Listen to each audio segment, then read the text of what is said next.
we were invited to come to Marysville, Ohio, and you'd say, well, gosh, they build an awful lot of Hondas there. But they built something even better. Not that Hondas are bad, but they built a cool supercar that everyone would like to have in their garage if you got $150,000 to $200,000.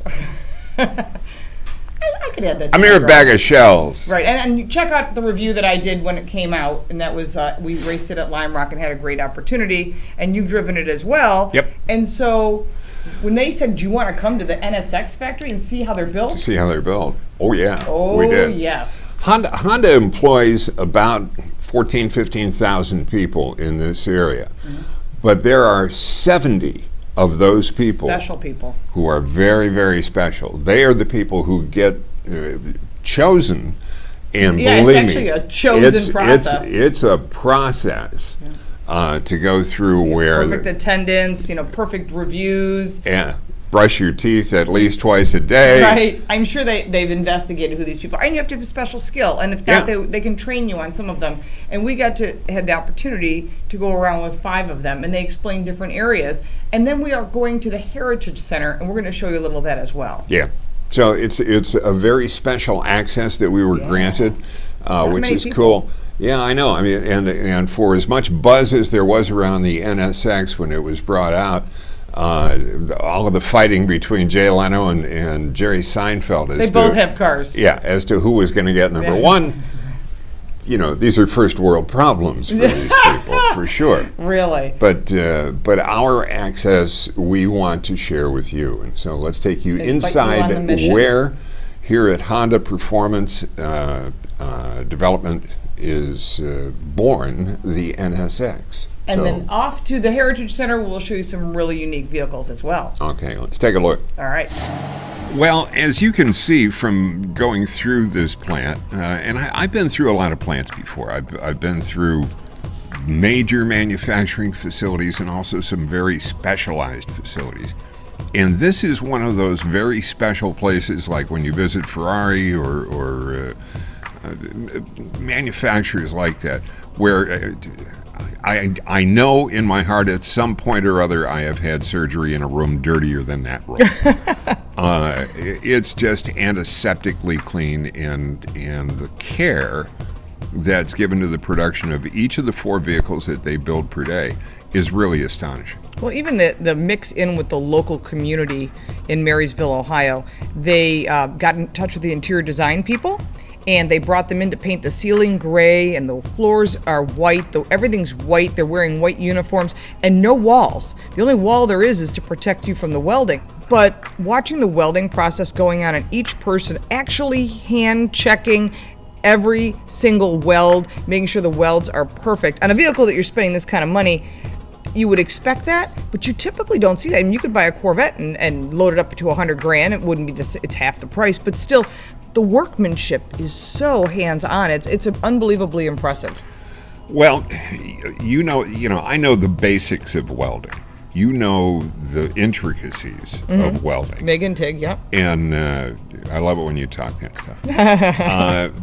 But when I look at not only that, but the multiple jigs that the chassis has to go through, the painstaking detail that's paid to tolerances that is just so beyond. It's just another order of magnitude that frankly, at a $175,000 price point for conversation, conversation's sake,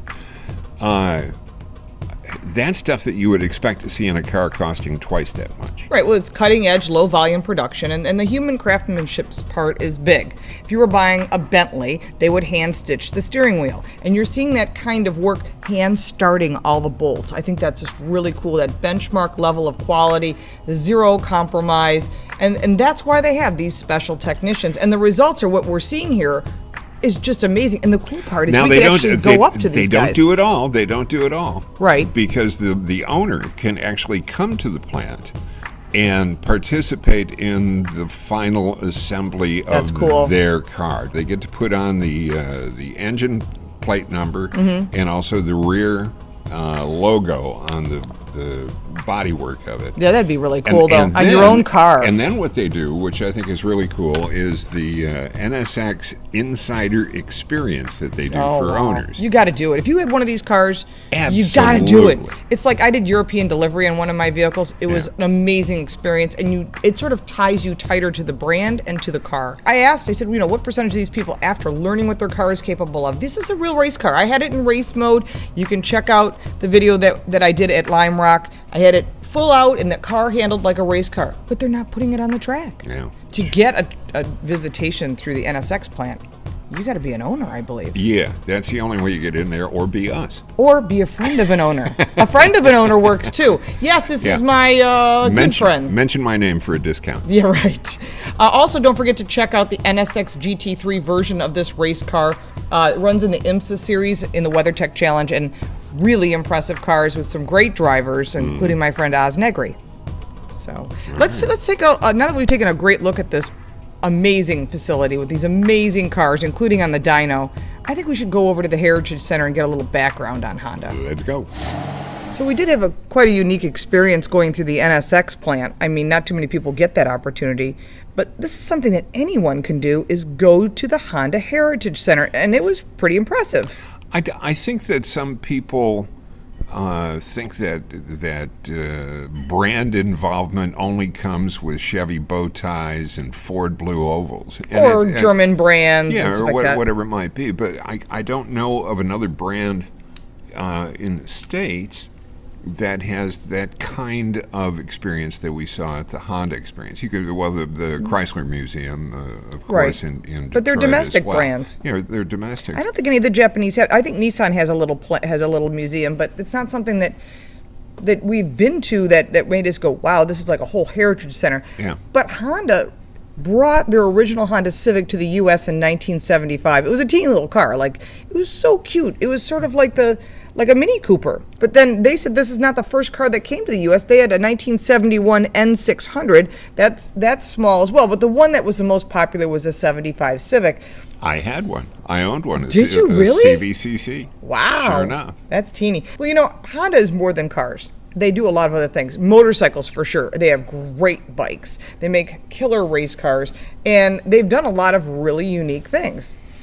They do, and it's not just in the automotive field as well. They do a lot of outdoorsy things, generators. I mean, everything from a power generator for your campsite to your own private jet. But when you think about it, they've really done everything from cars to bikes, pretty much everything we touch. And sometimes we don't even realize that they're Honda powered, all the way up to what they're doing today, the NSX and the Jets and the great cars that have won a lot of awards. And they brought the Honda Civic, which was last year's North American Car of the Year. Yeah.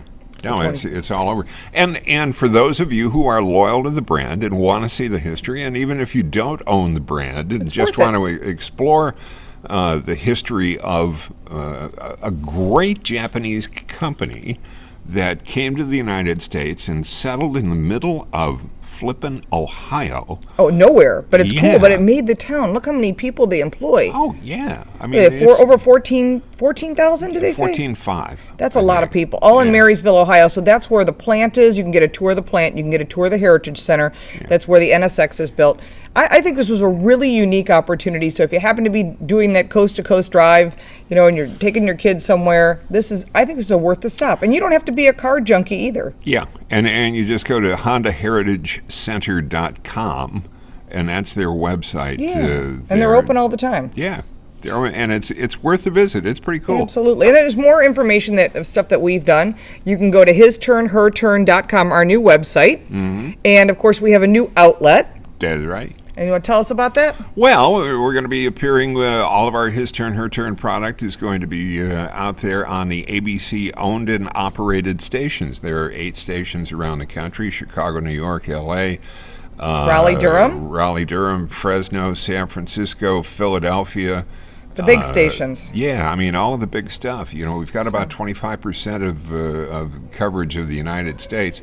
And huge eyeballs, so come on by and visit us. That's because of your support, your likes, your shares, your comments, which we really appreciate. And of course, you can follow Paul personally at the Paul Bryan. I do. I tweet at the Paul Bryan, and you tweet at Lauren Fix. Yes, and so we appreciate everything. Make sure to like and share with your friends, your enemies, and pretty much everyone, because we want you to be informed and empowered. And thanks to Honda for opening up the doors at the NSX facility and also at the Heritage Center. Thank you so much. Take care.